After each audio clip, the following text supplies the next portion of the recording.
The video my neighbor recorded through my kitchen window saved everything I had left. Without it, I would have spent my final years stripped of my home, my savings, and my dignity declared incompetent by a doctor who had never spent more than 40 minutes with me in his life. I'm 64 years old.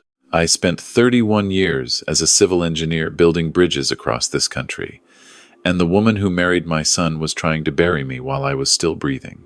Stay with me. I'll show you exactly how I fought back. Thank you for being here. Drop a comment and let me know where you're watching from, or just type "I'm here."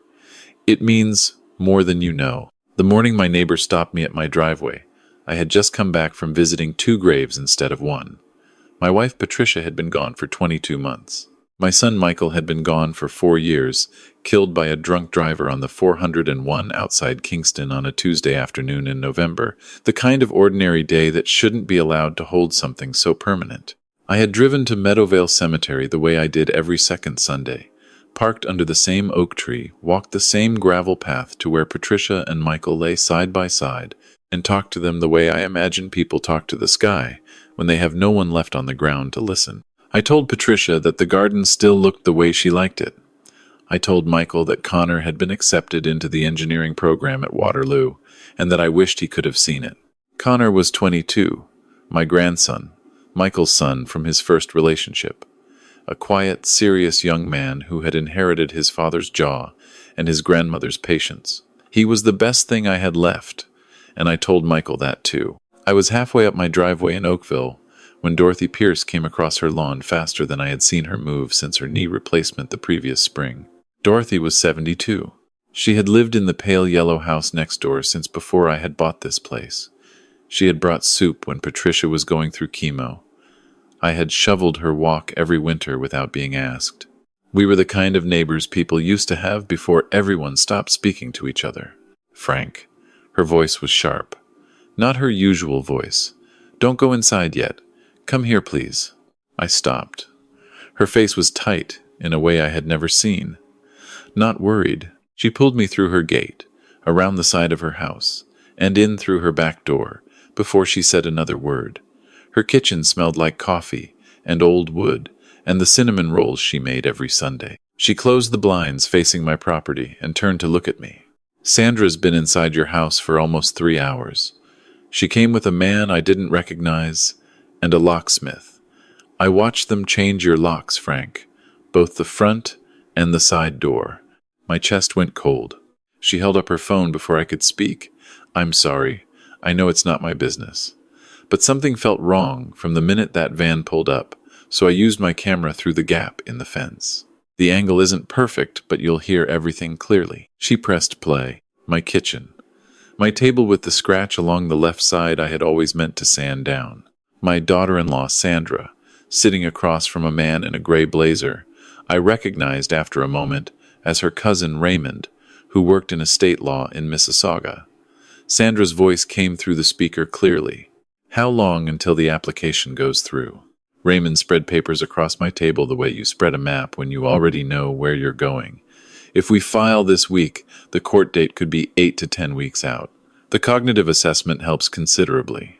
Once a judge sees the documentation, the missed appointments, the disorientation, the inability to manage finances, he manages his finances fine. The assessment says otherwise. Raymond tapped the papers. Dr. Gallant's report indicates moderate decline, significant enough to support a guardianship of property application under the Substitute Decisions Act. Once a guardian of property is appointed, that person controls everything.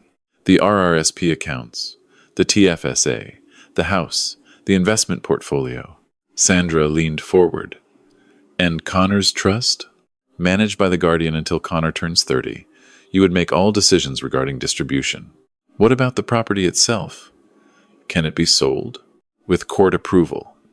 Given the value of Oakville real estate right now, Raymond paused. The house alone would net over $1 million too. Combined with the investment accounts, you're looking at somewhere around 2.5 million CAD, conservatively. Sandra sat back. She had the same composed look she'd had at every Christmas dinner for the past 8 years.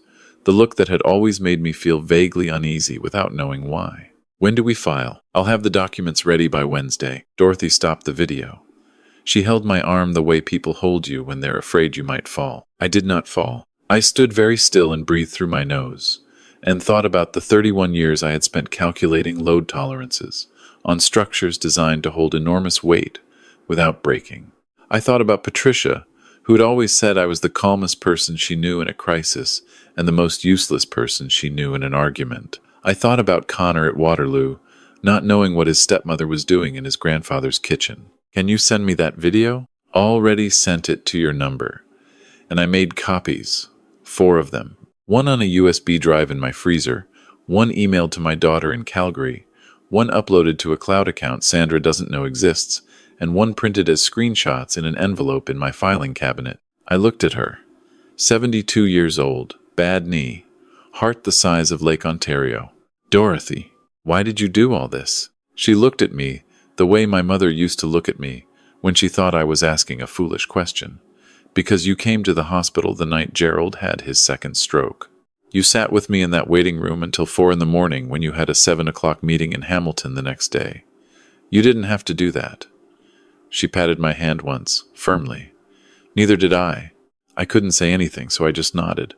I didn't go home that night. I drove to a hotel near Burlington and paid cash and sat at a small desk by the window with my laptop and went through every account I could access. On the surface, everything looked as it always had. But when I dug into the secondary signatories, I found it. 6 weeks earlier, Sandra had been added as a cosigner on my main checking account at TD. The authorization form bore my signature, except I had never signed it. I had not even been in a TD branch in 4 months. My last visit was to move funds into a GIC, and I had done that alone on a Thursday morning after Patricia's death anniversary, the way I marked difficult days by doing practical things. I went further, my RRSP account through Sun Life, my non-registered investment account at RBC. Each one showed small, recent administrative changes, notes added to my file, references to a cognitive assessment conducted in early April by a Dr. Philip Gallant, a geriatric specialist in Brampton, whom Sandra had suggested I see last spring, framing it as a routine checkup, saying it was just something she arranged to make sure I was managing well after Patricia's passing. I had gone. I had answered questions. I had thought nothing of it. I pulled up everything I could find about Dr. Philip Gallant. Licensed, practicing, no disciplinary record.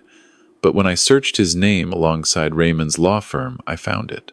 A charity golf tournament program from 2019, both their names listed under the same corporate table sponsor. I saved the screenshot.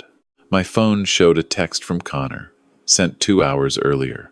Grandpa, Sandra said you're not answering calls. She's worried. Everything okay?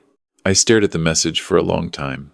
Connor, who had grown up splitting his time between 2 homes after Michael's first relationship ended, and who had come to love Patricia with the kind of quiet devotion that has nothing to do with biology. Who called me every Sunday evening from his student apartment and always asked about the garden. Had Sandra told him the same story she'd been building for months? Had she been feeding him the same careful narrative about my confusion, my lapses, my inability to cope? I typed back, I'm fine. Phone was off. Talk soon. Love you. His reply came in under a minute. Love you too. Call whenever. I put the phone down and started making a list. By 5 in the morning I had a plan. Not a perfect plan, but an engineer's plan sequenced, load-bearing, with redundancies built in. First, I needed a clean cognitive assessment from a doctor Sandra could not reach. I called Dr. Angela Ferreira at 7:30, a neuropsychologist I had met through a hospital fundraising committee Patricia had chaired. I explained the situation as plainly as I could. She agreed to see me that afternoon at her clinic in Burlington. The assessment took 4 hours. When it was finished, Dr. Ferreira sat across from me with her reading glasses pushed up on her forehead and something that looked like controlled anger in her expression. Frank, your cognitive function is entirely normal for your age. Better than normal.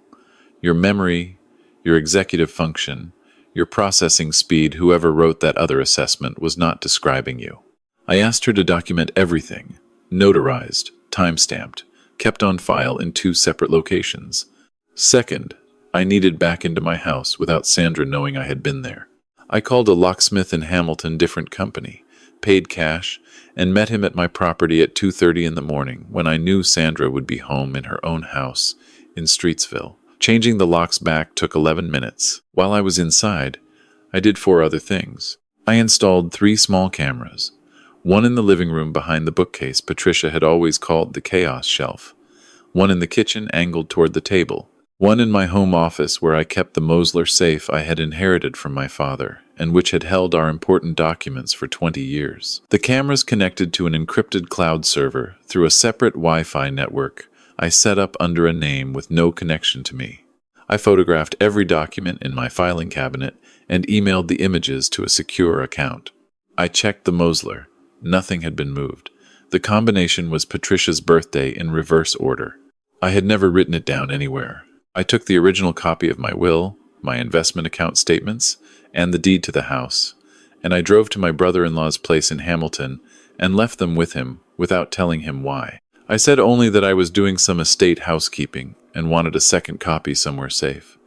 He didn't ask questions. He never did. Third, I needed someone who could do what I couldn't do alone. I called Lawrence Greer.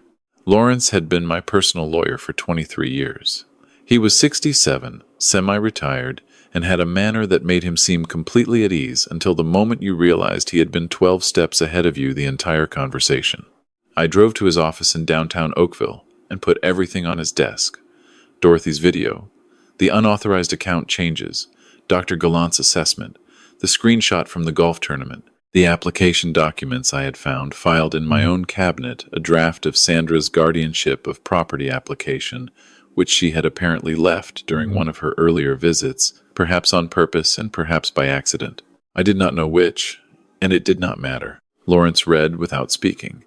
When he finished, he set the papers down with the careful deliberateness of someone deciding how angry to be.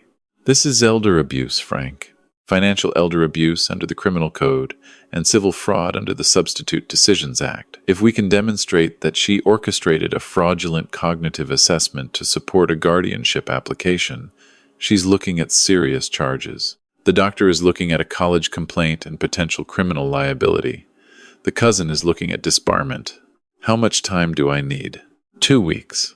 I'll file a motion to challenge any pending application on procedural grounds, request an independent psychiatric review, and put a legal hold on your accounts through the bank. She won't be able to touch anything without a court order, and a court order will trigger disclosure. Once she knows we're coming, she'll either run or double down. Either way, we'll have her. She can't know yet. Lawrence nodded slowly. 2 weeks, but Frank. He folded his hands on the desk. People who do this kind of thing, the planning, the documentation, the patience, they're not impulsive. If she realizes, she will move fast. She won't realize. I spent the next 11 days watching. The cameras were better than I had expected. The resolution was sharp enough to read expressions, and the audio was clear enough to follow entire conversations. Day 2. Sandra in my kitchen, phone to her ear. Raymond on the other end. He still hasn't come home. His car isn't there. Raymond's voice through the speaker, flat and calm. He probably went to visit someone. He does that. You said yourself he's been visiting that woman in Burlington. He doesn't have friends in Burlington. Sandra. Relax. He doesn't suspect anything. He can't. Everything we've done has been careful. I am being careful. That's different from relaxed. Day 4. Sandra in my home office with a small pry tool, attempting to open the Mosler. She spent 45 minutes on it. She searched the desk drawers, the bookcase behind the desk, the filing cabinet, even the space behind the framed engineering degree on the wall. She found nothing because there was nothing to find. I had taken everything that mattered. When she left that day, she locked the front door behind her with a key she had apparently copied before I changed the locks back. I noted that she did not appear to notice the locks had been changed again. I had used the same hardware brand, same finish. She had been moving through my house with enough confidence that she stopped looking carefully. Day 6. Connor came to the house. I watched him on the camera, moving through the rooms where he had spent most of his childhood holidays, looking uncertain. Sandra arrived 20 minutes after him. She had asked him to meet her there. I learned this later. She brought coffee from Tim Hortons, the large double-double she knew he always ordered, and sat across from him at the kitchen table. Your grandfather isn't well, Connor. I know that's hard to hear. Connor wrapped both hands around the cup. He seemed fine when I talked to him last week. That's what makes it difficult. He has good days. But Dr. Gallant's assessment was very clear. The memory gaps, the disorientation, the poor financial decisions. What financial decisions? Sandra paused just long enough to recalibrate. He transferred $15,000 to an account I don't recognize. Last month. That was a lie.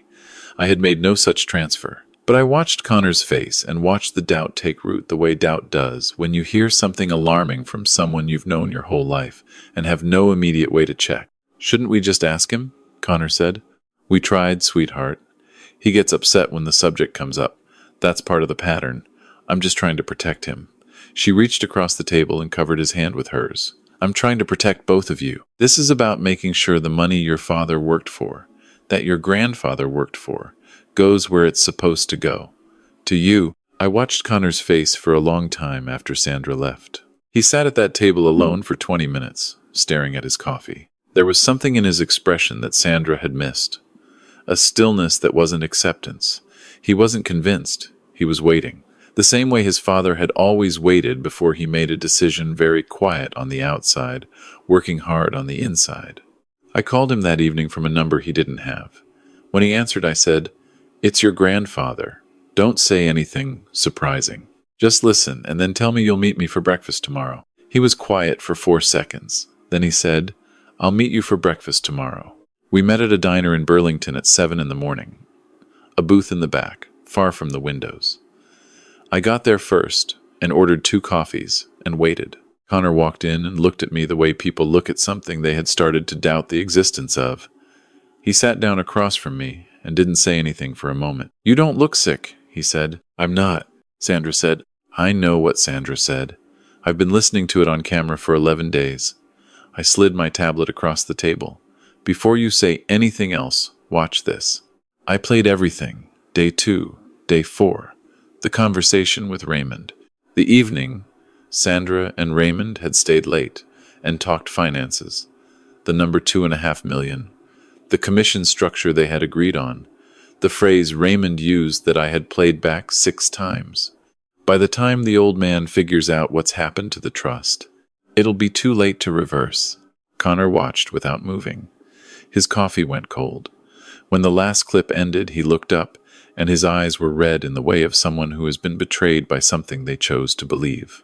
"I didn't know. I know you didn't. She told me you were getting lost driving, that you left the stove on twice. I've left the stove on once in my life. The summer your grandmother got her diagnosis, and I was distracted for 3 weeks straight." He pressed his hands flat on the table. "Grandpa, I'm sorry. I should have called more. Connor." I waited until he looked at me. "You were exactly where a 22-year-old should be, building your own life. She worked very hard to make sure you were seeing only what she wanted you to see. That's not your failure. That's her sophistication." His jaw tightened. It was his father's jaw when Michael had made up his mind about something. "What do you need me to do?" "I need you to go back to Waterloo. Act entirely normal. Respond to Sandra's messages the way you always have. And don't tell her you've seen me." "Can you do that?" "Yes. Because in 5 days I'm going to invite her to the house for what she thinks is a conversation about my care arrangements. And when she arrives, I need her to walk in blind." He nodded once. Hard. "Okay." I looked at him across the table. Michael's son, Patricia's grandson, the only family I had left who deserved the name. "There's one more thing." I reached across and put my hand on his arm, the way I used to when he was 12, and frightened by things he couldn't name. "Your father would be proud of you. Not for this, for Waterloo, for the person you are. I want you to know I believe that." He didn't say anything, but his shoulders came down about an inch, the way shoulders do when they've been carrying something for a long time without knowing it. The confrontation happened on a Thursday evening. I had called Sandra 4 days earlier and told her I had been thinking about what she said, about planning ahead, about being realistic about my situation, and that I wanted to sit down and discuss it properly. I used the exact vocabulary she had been building around me for months: care arrangements, peace of mind, getting ahead of things.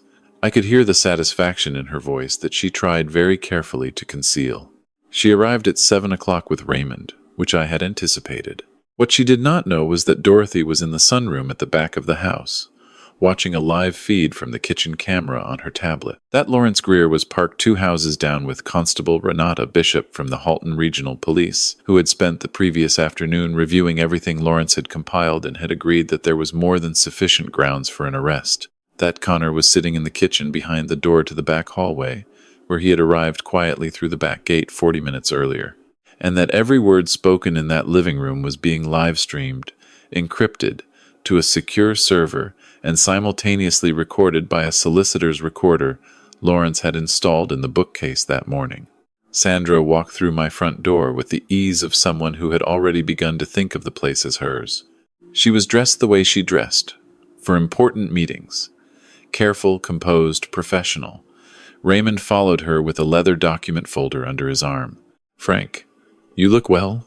"I feel well. Thanks for coming. Sit down." They sat on the sofa. I remained standing. I had learned long ago in project meetings that the person who remains standing controls the pace of the room.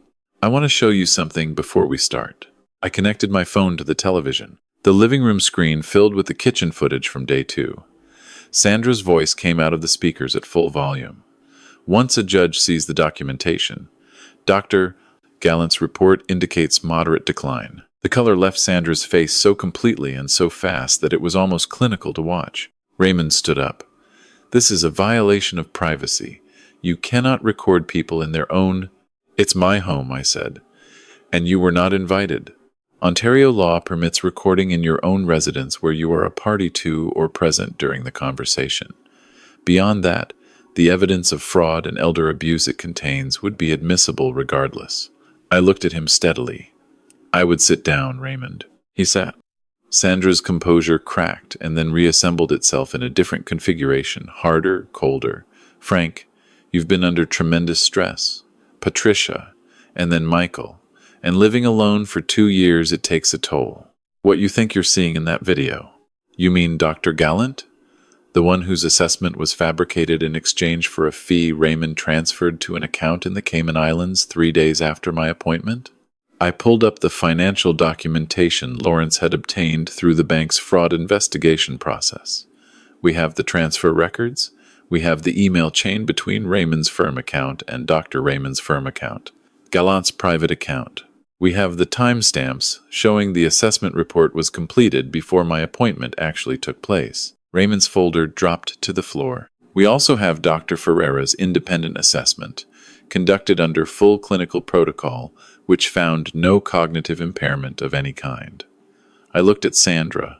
"And we have your conversation from day 8, where Raymond asked how much the estate was worth, and you said $2.5 million and discussed the commission you'd agreed on." Sandra stood. "I'm leaving." "No." Connor stepped out from the hallway. "You're not." She turned. For just a moment, something crossed her face that was not anger and not calculation, something closer to grief. And then it closed. "Connor, sweetheart, you don't understand what's been happening. I've been trying to protect your grandfather." I watched the videos, Sandra. His voice was quiet and even and absolutely certain. All of them. "I was doing this for you. For the money your father. My father worked his whole life and died on a highway, and you waited 2 years, and then tried to steal from the man who raised him. He did not raise his voice. He did not need to. Don't tell me what my father would have wanted." The front door opened. Lawrence walked in with Constable Bishop and 2 officers from the Financial Crimes Unit who had been briefed the day before. Sandra Calloway, Raymond Holt. Constable Bishop's voice was formal and calm. "You're both being arrested on suspicion of elder financial abuse under the Criminal Code of Canada, fraud over $5,000, and conspiracy to commit fraudulent misrepresentation. You have the right to retain and instruct counsel without delay. You have the right to be told the reasons for your arrest." Sandra looked at me one last time as they moved toward her. Her voice dropped to something low and even. "You'll regret this, Frank." I met her eyes without any feeling I needed to hide. "The only thing I regret is that Michael spent 8 years believing you were exactly what you pretended to be." The door closed. Connor sat down heavily in the armchair that had been my father's, the one Patricia had reupholstered twice and sworn she would never part with. He put his head in his hands. I can't believe she did this. I sat across from him. For a long time, she was probably just unhappy. A marriage that wasn't what she expected. A stepson who belonged more to his father's family than to her. A house in Oakville that she visited but never owned. At some point, the unhappiness turned into planning. That's not your fault, Connor. And it's not mine. It's hers. He looked up. What happens now? Now the law does what it's designed to do. The process took 4 months in total. The Crown proceeded with charges against both Sandra and Raymond. Dr. Gallant self-reported to the College of Physicians and Surgeons before charges could be filed against him and cooperated fully with the investigation. His license was suspended pending a formal review. Sandra received a conditional sentence of 2 years less a day, with stringent conditions, including repayment of all legal costs and no contact with me or Connor. Raymond was disbarred and sentenced to 18 months in a provincial facility. He had done this before. Lawrence discovered a similar scheme involving an elderly widow in Brampton 3 years earlier that had been settled quietly and never prosecuted. The guardianship application was dismissed entirely. My accounts were cleared of all unauthorized changes. The forged authorization forms were formally voided. Connor finished his first year at Waterloo and came home for the summer. He got a part-time job at an engineering firm in Mississauga and started joining me on Sunday mornings at the cemetery. He would talk to Michael the way I had always talked to Patricia, quietly, practically, about his week and his plans, and the small, ordinary things a father deserved to know. 3 months after the trial concluded, Connor and I were sitting on the back porch on a Saturday evening in September, watching the light go flat over the yard. Patricia's garden was still holding color at the edges, the late dahlias she had planted the year she was diagnosed. Insisting on planting things she might not see bloom, Connor had a glass of iced tea. I had coffee. We had grilled burgers on the old propane barbecue. I had been meaning to replace for 6 years and agreed again, as we always did, that we would replace it next season. "Can I ask you something?" he said. "Anything." "When you first watched Dorothy's video, in her kitchen, before you had any kind of plan, what were you actually feeling?" I thought about that kitchen, the smell of jasmine tea, the sound of Sandra's voice through Dorothy's phone, the kitchen table with the scratch along the left side. "Terrified," I said, and then something underneath the fear that I don't have a perfect word for. The way a structure feels when you run the stress calculations and the numbers are very bad. It's not panic, it's more like clarity. The situation is exactly as bad as it appears to be. And now you know, and knowing is the only thing that lets you begin. Connor turned his glass in his hands. "And now? Are you angry?" "Some days." I looked at the dahlias. "Some days I think about the years I spent believing Sandra was part of this family, and the anger is there. But anger is expensive. It costs more than I have left to spend on it." "What about forgiveness?" I was quiet for a moment. In the yard next door, through the fence, I could hear Dorothy's television. The same sounds of a Sunday evening I had heard for 18 years. The ordinary sounds of a life maintained. Forgiveness isn't something I owe her. It's something I owe myself. The difference matters. I set my coffee down. I don't know if I'll get there, but I know I'd rather spend whatever years I have left building something than staying in the rubble of what she tried to do. Connor nodded. He had his father's way of receiving information fully, without rushing to respond. "I'm glad you're here," I said. "I'm glad you fought," he said. We sat until the last of the light was gone, and the first of the September stars came through. If you take one thing from everything I've told you, let it be this. Warning signs do not announce themselves. They arrange themselves into a pattern that looks like love and concern until you step back far enough to see the shape. By then, someone like Sandra is already 3 moves ahead. Protect your documents. Know who has access to your accounts.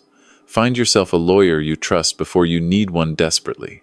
And pay attention to the people who have shown up for you quietly, over years, without asking for anything in return. Dorothy Pierce is the reason I am sitting in my own home, in my own garden, with my grandson beside me.